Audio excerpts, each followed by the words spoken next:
Alright guys, welcome back. My name is Matt with Foxtrot BBQ on Instagram and all other socials. We're continuing the series where we're cooking the Spatchcock chicken on 3 different grills here. Today we're going to be hitting the Barrell PBX, one of my favorite new cookers. Got it last year, it's been kicking butt all over the place. So I'm going to dump these hot coals and get this started here. Let's cook.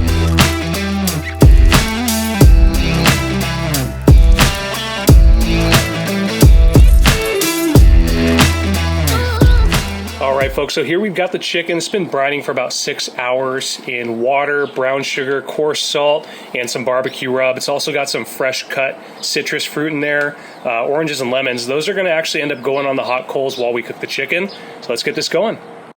Now something I want to point out about the Pit Barrell cooker is that it uses a rebar hanging system, and these rods also double as a airflow control. All that air intake in the bottom is going to come up out of the top holes that you see the rebar going through. You got to use these while you're cooking or else you end up with a real hot barrel.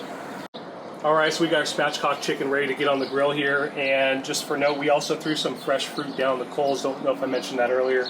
I've also got a temp probe to run through the one of the holes here for the airflow. Keep an eye on the temperature.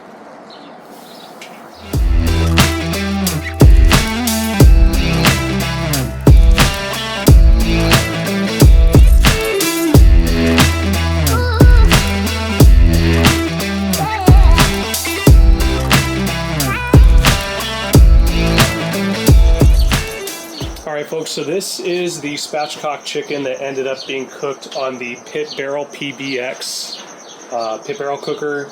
This turned out beautiful. The color difference that you're going to notice between this and the other 2 chickens, the only difference is I brushed this with sauce towards the end of the cook.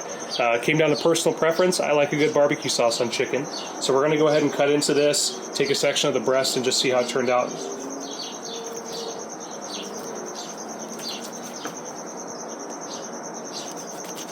Beautiful crispy skin on there, and nothing but clear juices coming out of this chicken. That's a good indicator that you did a good job keeping it both juicy and taking it to a safe temperature.